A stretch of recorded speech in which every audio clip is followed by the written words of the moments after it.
Noong Nobyembre 2025, may isang mukha ang biglang sumikat sa buong Pilipinas na hindi inaasahan ng kahit sino. Hindi siya artista, hindi siya singer. Pero pagdating niya sa studio ng GMA Network, parang sikat na celebrity. Mga empleyado dumating para makakuha ng picture. Mga producer hindi makapaniwala sa presensya niya. Ang tanong ng lahat, sino ba talaga ang batang ito? Bakit parang kilala na natin siya kahit kakakilala lang natin? At ang mas nakakagulat, bakit ang daming tao ang umiiyak habang pinapanood siya sa TV? Ang sagot sa tanong na yan, mas malalim pa sa inyo inakala. Dahil ang bawat salita na lumalabas sa bibig niya may kasamang kwento na matagal nang nakatago. At ngayong gabi, ikaw na nanonood ngayon, makakasaksi ng buong katotohanan. Bago tayo magsimula, gusto kong malaman, saan ka ba nanonood ngayon? Taga Manila ka ba, Cebu, Davao? O baka naman nasa ibang bansa ka pero Pilipino ka pa rin sa puso? Ilagay mo sa comment section kung saan ka galing para makita natin kung gaano kalawak ang nararating ng kwentong ito. Kasi ang istorya ni Eman hindi lang para sa iilan, para ito sa bawat isa na naniniwala na kahit gaano kahirap ang simula, may pag-asa pa rin.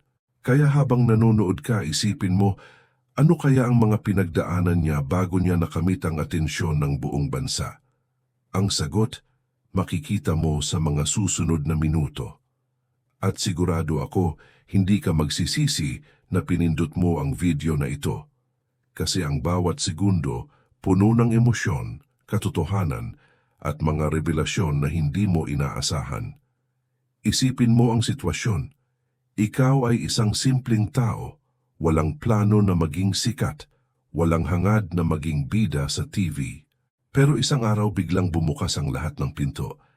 Biglang interesado na ang buong bansa sa buhay mo. Yan ang nangyari kay Eman Pacquiao nang lumapit sa kanya ang programa ni Boy Abunda, ang lalaking kilala bilang hari ng interview sa Pilipinas.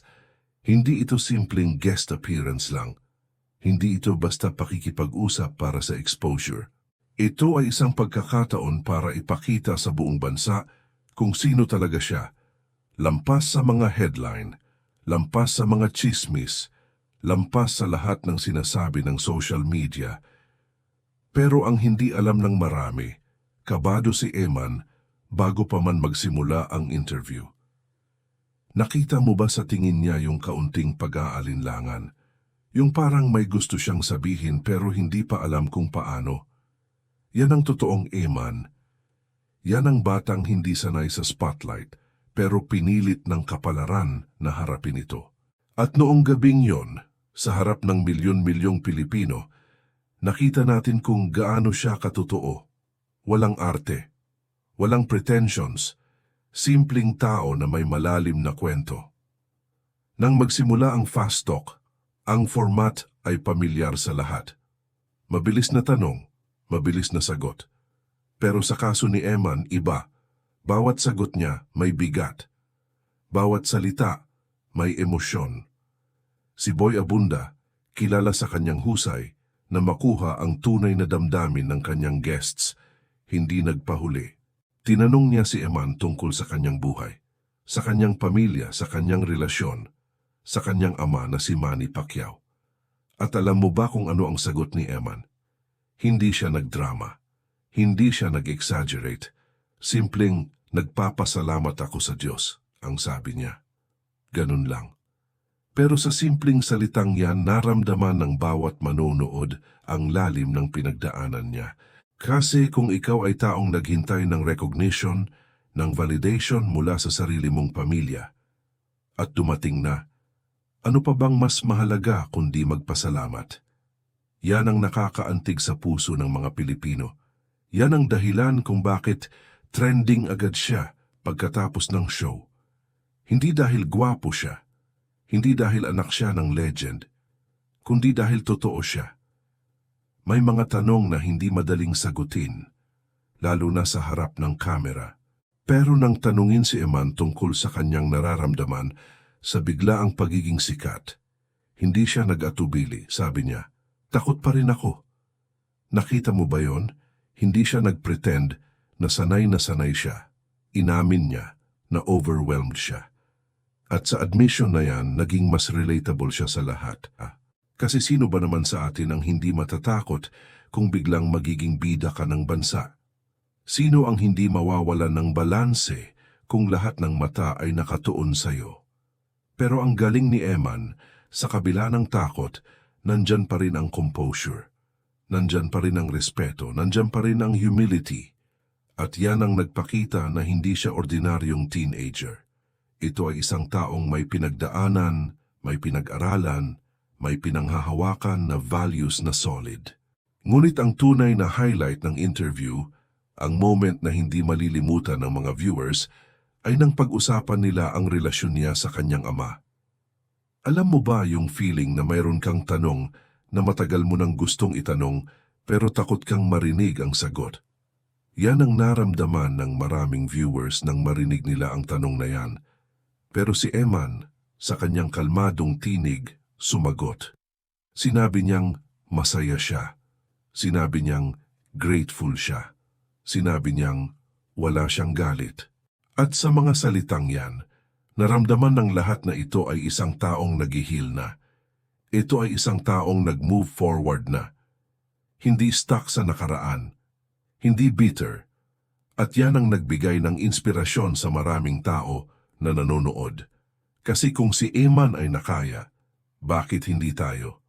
Pero huwag kang mag-alala, hindi pa tapos ang kwento. Kasi pagkatapos ng Fast Talk, may mas malalim pang interview na naghihintay kay Eman. At ang interview na yon, magbabago ng lahat.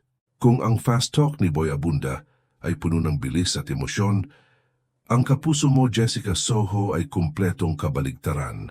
Ito ay isang program na kilala sa in-depth reporting, sa mga kwentong hindi basta-basta kinukwento. Si Jessica Soho, hindi simpleng host, siya ay isang award-winning journalist na alam kung paano hukayin ang tunay na kwento. At nang pumunta si Eman sa kanyang show, alam ng lahat na ito ay magiging iba. Ito ay hindi simpleng interview. Ito ay isang buong dokumentaryo tungkol sa buhay niya. Nagsimula ang episode sa mga flashback. Nakita ng viewers ang mga larawan ni Eman noong bata pa. Nakita nila ang kanyang buhay sa Japan, yung simpleng bahay, yung training, yung mga araw na walang sikat na pangalan, walang glamour, walang social media fame. Ito ay isang buhay ng isang ordinaryong bata na may pangarap. At habang pinapanood ng mga tao ang mga larawang yan, nag-realize sila na ang batang ito ay hindi instant celebrity. Ang batang ito ay may pinagdaanan. May mga araw na mahirap, may mga gabi na nag-isip siya kung kailan ba darating ang pagkakataon. At nang dumating, hindi niya sinayang. Pero ang tunay na emotional moment, ang bahagi na nag-viral sa lahat ng social media platform, ay ang interview mismo. Nang magtanong si Jessica Soho tungkol sa nakaraan, hindi nag-back down si Eman. Sinagot niya ang bawat tanong ng may katapatan. Sinabi niya ang totoo tungkol sa kanyang nararamdaman dati. Yung mga araw na hindi niya alam kung bakit siya hindi kinikilala. Yung mga tanong na walang sagot. Yung mga gabi na nag-pray siya para sa liwanag. At nang marinig ng mga tao ang mga kwentong yan, hindi lang sila nakinig. Umiyak sila, nag-comment sila, nag-share sila. Kasi nakita nila ang sarili nila kay Eman. Nakita nila ang bawat isa na naghihintay ng validation, ng recognition, ng pagmamahal. Ang galing ng reportage na ito, hindi lang nakatuon sa interview. Ipinakita rin ang training ni Eman. Yung mga punching bags, yung gym, yung pagod sa mukha niya, pero determinado pa rin. Ipinakita ang kanyang coach na nag-guide sa kanya mula simula. Ipinakita ang mga tao sa paligid niya na nagtiwala sa kanya kahit wala pang garantiya. At sa mga eksena na yan, naintindihan ng viewers na si Eman ay hindi basta-basta lang sumikat kasi gwapo. Hindi siya sumikat dahil anak siya ng legend. Sumikat siya dahil totoo siya. Dahil may substance. Dahil may kwento na karapat-dapat marinig. Pero ang pinakamahalaga sa buong episode, ang moment na hindi malilimutan ng bawat nanonood, ay ang bahagi tungkol sa reconciliation. Alam mo ba yung feeling na maghihintay ka ng mahabang panahon para sa isang bagay, at pagdating nito parang lahat ng sakit ay nawala? Yan ang naramdaman ng viewers nang marinig ang kwento ng pagkilala ni Manny Pacquiao kay Eman. Hindi ito kwentong puno ng drama. Hindi ito teleserye na sobrang iyakan. Ito ay simple, genuine moment ng pag-accept, ng pagmamahal ng pagiging pamilya. At nang makita yan ng mga tao, naramdaman nila na may pag-asa pa sa mundo, na kahit gaano kahirap ang sitwasyon, may paraan pa rin. Kaya naman, pagkatapos ng episode, nag-trending si Eman hindi lang dahil sa kanyang mukha. Nag-trending siya dahil sa kanyang puso, dahil sa kanyang kwento, dahil sa kanyang katapatan. At yan ang nagpahiwalay sa kanya sa lahat ng instant celebrities. Pero may isa pang side ni Eman na makikita mo lang kapag relaxed siya, kapag walang pressure, kapag hindi seryoso ang usapan.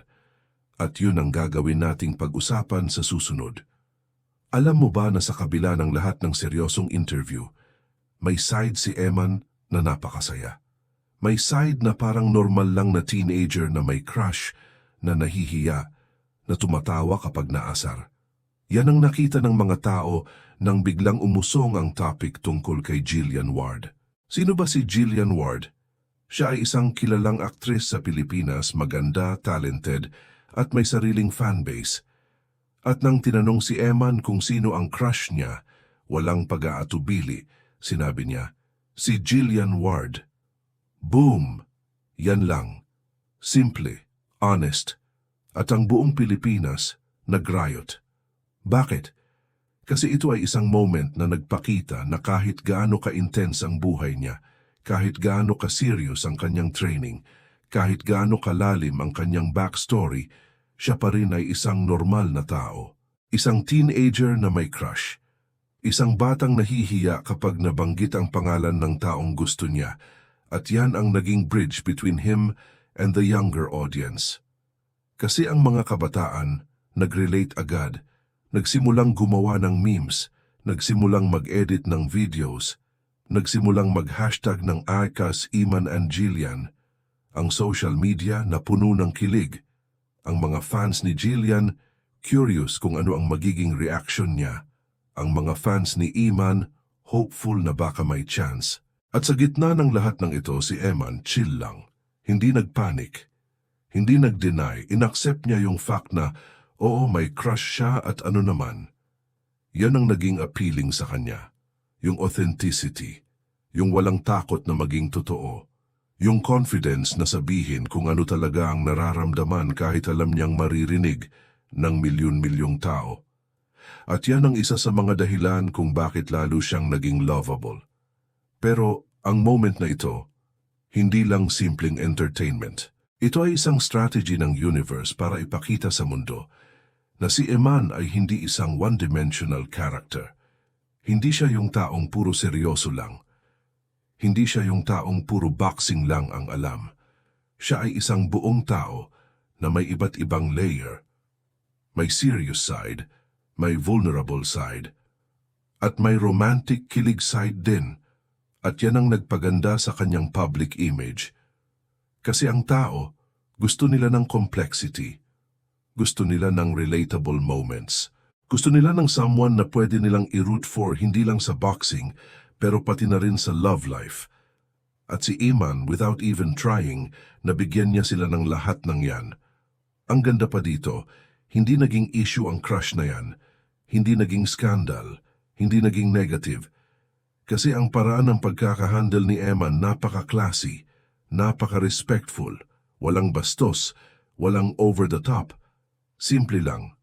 Crush ko siya. Tapos ngiti. Tapos. At dahil doon, ang lahat natuwa. Ang lahat nag-appreciate. Ang lahat nag-realize na ito ay isang taong may breeding, may class, may respeto sa sarili at sa iba. At yan ang nagpataas, lalo ng kanyang value sa mata ng publiko. Pero tandaan mo, ang moment na ito ay isa lang sa maraming examples ng kung paano si Eman ay naturally magnetic. Kasi hindi lang sa interview siya nag-shine, hindi lang sa seryosong usapan, pati na rin sa mga casual, spontaneous moments. At yun ang susunod nating pag-uusapan.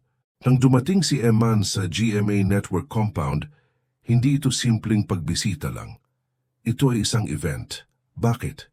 Kasi lahat ng nasa loob, mula sa security guard hanggang sa top executives, gustong makita siya, gustong makausap, gustong makakuha ng picture.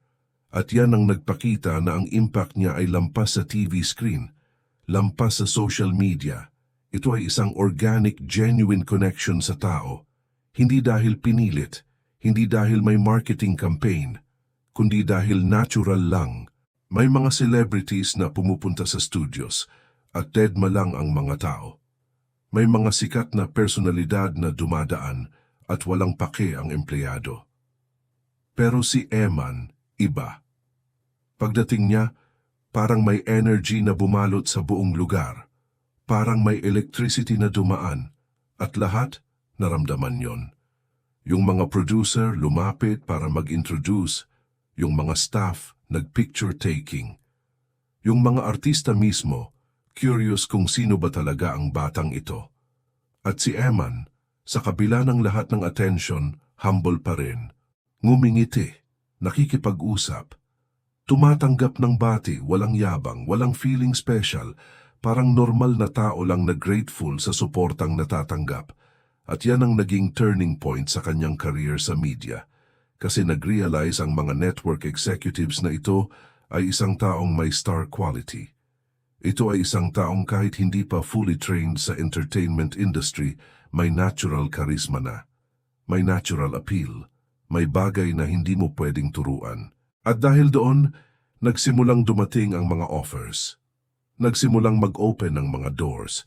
Nagsimulang mag-plan ng mga producers ng future projects. Pero ang maganda kay Eman, hindi siya nagmadali. Hindi siya nag-grab agad ng lahat ng opportunities. Nag-take siya ng time para mag-isip, para mag-evaluate, para malaman kung ano talaga ang gusto niyang path. At yan ang nagpakita na matured siya, na hindi siya basta-basta susunod sa agos, na may sarili siyang direction, na may sarili siyang vision. Kaya naman ang mga tao lalo pang nag-respect sa kanya. Kasi nakita nila na ito ay hindi isang taong puro hype lang. Ito ay isang taong may substance, may foundation, may principles. At sa industriya ng entertainment na puno ng instant celebrities na mabilis na sumikat at mabilis ding nawala, si Eman ay iba. Siya ay may staying power. Siya ay may longevity potential. At yan ang nakita ng lahat ng professionals sa industriya. Pero syempre ang media presence niya ay hindi nagtatapos sa traditional TV lang. Kasi may isa pang platform na nag-boom during this time, ang social media. At doon may special episodes na naging viral din. Alam mo ba na may isang specific episode na nag-blow up sa internet? Yung episode na yan ay sa vlog ni Vicky Bello. Sino ba si Vicky Bello? Siya ay isa sa pinakakilalang dermatologist at socialite sa Pilipinas. May sariling vlog, may millions of followers, at nang imbitahan niya si Eman, alam ng lahat na ito ay magiging interesting. Bakit? Kasi ang mundo ni Vicky Bello ay kumpletong kaiba sa mundo ni Eman. Si Vicky, sanay sa luxury, sanay sa high society, sanay sa glamour. Si Eman, simple lang. Grounded, walang arte. Kaya nang magkita sila, ang contrast ay napakaganda, ang chemistry ay napakasaya, at ang interaction napaka-natural. Sa episode na yan, ibinigay ni Vicky Bello ang mga regalo kay Eman. Mga gamit na hindi niya siguro naisip na makukuha niya. Mga produkto na premium, mga items na mahal. At ang reaction ni Eman, pure gratitude. Walang parang entitled, walang parang expected niya yon. Genuine na thank you, genuine na appreciation. At yan ang nakita ng viewers. Yan ang nagpalakas lalo ng kanyang image. Kasi kahit binibigyan na siya ng mga bagay na mahal, nananatiling humble, nananatiling thankful, nananatiling grounded. Pero ang pinakamaganda sa vlog na yan, ang usapan nila tungkol sa future. Tinanong si Eman kung ano ang plano niya, kung saan niya nakikita ang sarili niya after a few years. At ang sagot niya, simple pero malalim. Sinabi niya na gusto niyang maging mabuting tao. Gusto niyang tuloy-tuloy ang training. Gusto niyang patunayan na hindi siya basta-basta lang viral. Gusto niyang ipakita na may substance siya, na may kakayahan, na may dedikasyon. At nang marinig ng viewers ang sagot na yan, nag-realize sila na ito ay isang taong hindi sumusuko. Ito ay isang taong may direction. Ito ay isang taong alam kung saan siya pupunta. At yan ang nagbigay ng confidence sa mga tao na suportahan siya. Kasi hindi siya puro salita lang, may action, may plano, may vision. Ang vlog na yan umabot ng millions of views. Ang comments puno ng positivity. Ang shares lumaganap sa buong Southeast Asia, pati sa Brazil. Si Eman, sa simpleng presence niya sa vlog, nakagawa ng impact na hindi mo inexpect. Nakagawa ng connection na lampas sa boxing. Lampas sa family drama, ito ay isang connection bilang isang tao, bilang isang inspirasyon, bilang isang simbol ng pag-asa, at yan ang naging legacy niya sa media. Hindi yung naging sikat lang siya, kundi yung naging inspirasyon siya, yung naging voice ng mga taong naghihintay ng second chance, ng mga taong naniniwala na kahit late na ang simula, may pag-asa pa rin. Pero ang tanong ngayon, ano na ang nangyayari kay Eman after ng lahat ng media appearances na yan? Ano na ang status niya ngayon? Yan ang susunod nating pag-uusapan.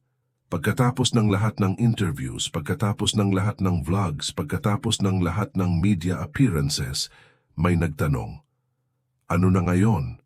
Ano na ang susunod? At yan ang isang valid na tanong. Kasi sa industriya ng entertainment, madali lang maging sikat. Ang mahirap ay manatiling relevant. Ang mahirap ay mag-sustain ng interest. Ang mahirap ay patunayan na hindi ka lang one-hit wonder. Kaya naman ang lahat nag-observe kay Eman. Ang lahat nag-antay kung ano ang gagawin niya next. At ano nga ba ang ginawa niya? Simple lang. Bumalik siya sa training. Bumalik siya sa fundamentals. Bumalik siya sa dahilan kung bakit siya nag-start sa journey na ito. Hindi siya nag-let go ng boxing para maging full-time celebrity. Hindi siya nag-abandon ng pangarap niya para sa instant fame. Instead, ginawa niyang balance ang dalawa. Nag-accept siya ng interviews, pero hindi lahat. Nag-appear siya sa events, pero hindi basta-basta. Nag-maintain siya ng presence sa social media, pero hindi overwhelming. At yan ang naging strategy niya. Yan ang naging paraan niya para manatiling relevant without losing himself. Kasi ang alam niya, ang foundation niya ay boxing. Ang foundation niya ay yung hard work na ginawa niya sa gym. Ang foundation niya ay yung discipline na natutunan niya sa training. At yan ang hindi niya bibitawan kahit ano pang mangyari. Ngayon, habang nanonood ka nito, siguro may tanong ka, ano na nga ba ang latest update? At dito papasok ang interesting part. Kasi ang latest na balita, si Eman ay nag-focus na sa next chapter ng buhay niya. Ang next fight. Ang next training camp. Ang next goal. Hindi siya stuck sa past glories. Hindi siya nag-dwell sa viral moments. Nag-move forward siya. Nag-plan siya. Nag-prepare siya. At yan ang nagpakita na mature na talaga siya. Na hindi siya puro hype lang, na may substance talaga. Pero tandaan mo, ang journey niya ay hindi pa tapos. Ang story niya ay hindi pa complete. Kasi may mga chapters pa na darating. May mga surprises pa na naghihintay. May mga moments pa na hindi natin inexpect. At yan ang nag-e-excite sa lahat. Yan ang dahilan kung bakit nananatiling invested ang mga tao sa kanya. Kasi alam nila na may more to come. Alam nila na ang nakita nila so far ay simula pa lang. Alam nila na ang best chapters ay paparating pa. At habang hinihintay natin ang mga susunod na kabanata, isang bagay ang sigurado. Si Eman Pacquiao ay hindi ordinary na tao. Hindi siya basta-basta lang anak ng legend. Hindi siya basta-basta lang viral personality.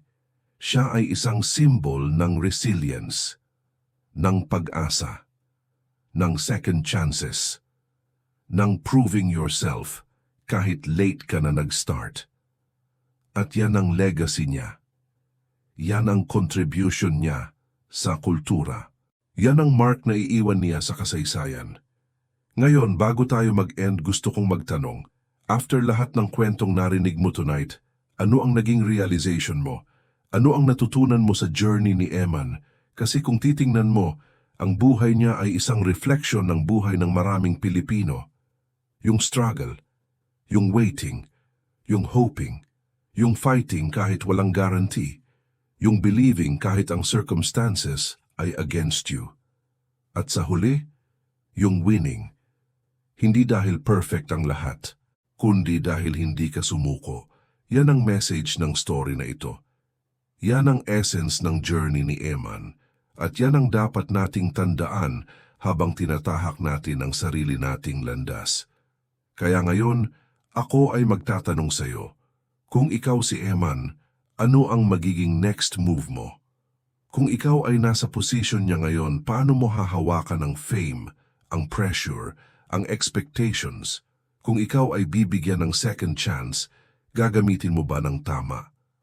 Ang mga tanong na yan, hindi ko masasagot para sa iyo. Ikaw lang ang makakasagot niyan. Pero ang alam ko, ang story ni Eman ay nag-inspire na sa libu-libong tao. Nag-motivate na sa thousands ng kabataan. Nag-prove na kahit anong background mo, kahit anong struggles mo, may place ka sa mundo. May purpose ka, may value ka. At yan ang pinaka-important na message na dapat nating dalhin habang buhay. Kaya habang nanonood ka nito, habang nag-reflect ka sa journey ni Eman, isipin mo rin ang sarili mong journey. Isipin mo ang sarili mong struggles. Isipin mo ang sarili mong dreams.